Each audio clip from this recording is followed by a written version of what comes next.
M0FXB Hamtech, welcome. At the bottom here we've got the Zastone D9000. Looks very similar to the Icom 2820. Very nice looking set. You can change the screen colours and covers VHF, UHF, airband, PMR frequencies, GMRS, even has 27 megahertz.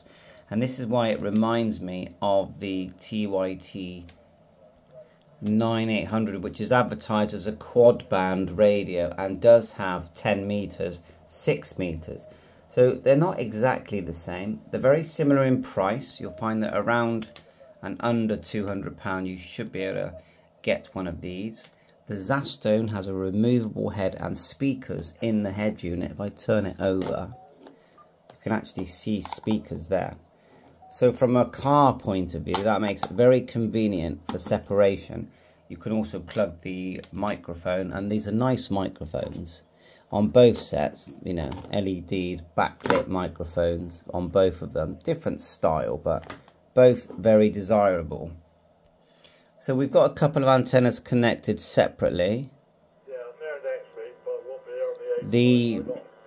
The reason the signal's weak on this one is it's just using a disc cone very low down, but this is much on this radio. It's using a dual band collinear antenna, and that's on the roof, so that's much clearer.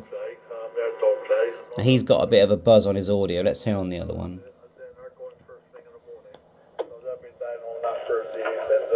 Yeah, I can hear the buzz. That'll be like a power supply type buzz.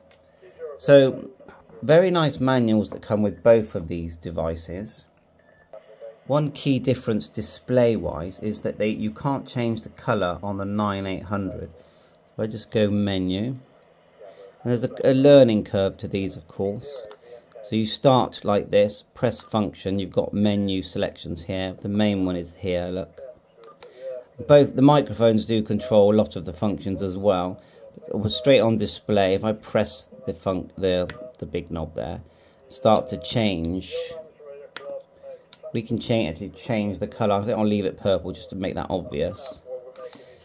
And it does hundreds of colours. I mean, it looks very nice in orange. If you look at if we look at the function buttons here, the selection buttons, you've got the ones on the buttons, then you've got the secondary function as well listed. Well, it's very similar in the selections on this device, but it's menu driven. So you press the little dot there on the 9800 and you select the one you want to change, press it. They both have very good DTMF, notice that in there. Press it and make alterations, okay? But they're going to work great on your repeaters, simplex. Interesting how you can select the airband. If I just press, let me think now, back out completely, press the, it's got to remember that function, then VFO. Let's just remind myself on that. Yeah, you press function. We're on this side now by pressing main here. Press VFO and look, you've got the weather channels if you're in the USA.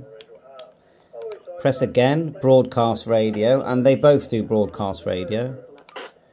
And then look, even 27 megs AM. I can't see that it does FM, but it definitely does AM. I'm not going to test if it's transmit, but you can see that it covers more bands than you'd expect. It also has, surprisingly, in the back of this headset, there's a TNC connection. It's labelled as data, but it actually says TNC packet, so I haven't tried that. I'm going to learn more about that.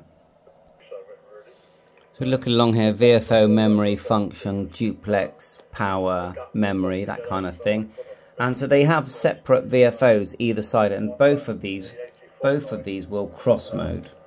Okay, so you could transmit on this side and it will come out on 145/600 and vice versa.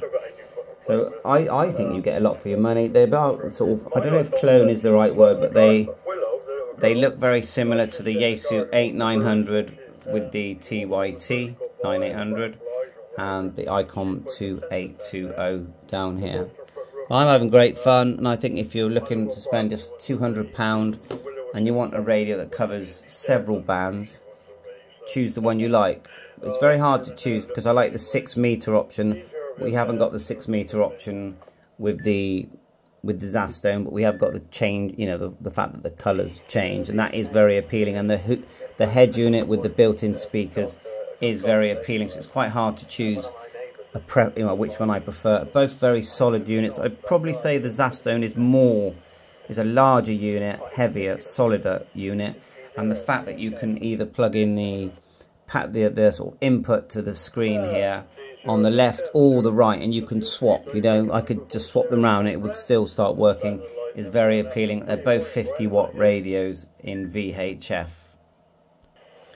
The advertised frequencies that are in the manual for the 9800R: quad band 144 to 148 megahertz, 420 to 450, 26 to 33, 47 to 54. Let's turn that one down and turn the other one up. They both sound great. Broadcast frequencies as well. Interesting that the Zastone has an extra BNC antenna connector on the back. They're both programmable via a programming cable, which I've got here. I've just been doing it on the Zastone, just plugged in there, and I tell you what, it worked excellent. Very pleased with that. The advertised frequencies for the Zastone: 136 to 174 megahertz, 400 to 480, and then it's the broadcast frequencies of where are they selected? Well, it's got 109 to 135 megahertz here. It does do airband. There are separate selections for airband. You can have single screen. I'm pretty sure they both do single screen. So if you just press the function and then single, and in single, I think if you press function then VFO, you've got weather, then you get the airband look, and keep going, broadcast. You know, sounds very nice. And very good audio. And there's your 27 megs. So I'm going to play with that. I've got some 10 meter radios here and just see what it is. We're seeing AM shortwave and finding that interesting. High power selected there as well. In the menu of the Zastone, I also noticed, if we go back to dual, function, menu, I noticed the word APRS. So whether that uses the data connector, let's select that, and it's not letting me do anything. Let's try function now. Try it again. Menu. And these are all push buttons, all of them. Look. But yeah, when I push that, nothing happens. But I've still found it interesting. Let's go back up, see what other menu selections we've got. Duplex tone for your repeaters. Scanning, yeah, it scans fine.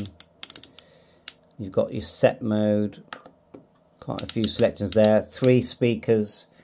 So you've got 2 speakers in the head unit, 1 speaker in the main unit. Fan, you can actually change the fan control, which is handy because it does come on quite often. Not sure if I want to turn it off. Maybe if I was transmitting, I'd leave it. You know, I'd leave it off. Sorry, on. Right. Anyway, so but if I was just listening, I probably would turn it off. Timer, auto power off. It's got auto repeater setting. Let's put that in. That's always handy. Repeater shift, tone burst, AIP. I think that's some sort of filter. Tune enable. AMR band step. Is that marine band? Probably. And there's your weather alert on off. And you can reset there as well. So I'm sure I've forgotten some items, but it's real hard to choose between these two. Really hard. They both just work great. But I'll just say, if you want, say, we've got GB3FH here, which is a 6 meter repeater. If you really need to have a 6 meter repeater, I would go for that one. If you need a very versatile unit in your car where you've got easy options from moving the head unit around, speaker options, microphone options, and this one actually does come, if you pay extra, with a Bluetooth version of this, Yeah, there's a small module that goes inside the back unit. Then you can have Bluetooth. You don't even need the cable going between the head unit and you. So, but that thing is, I saw them. If they were £30, I'd probably go for it, but they're like £100, so that seems a bit high. Thanks for watching my YouTube channel. Hope you find this interesting. M0 FXB Hamtech 7.3.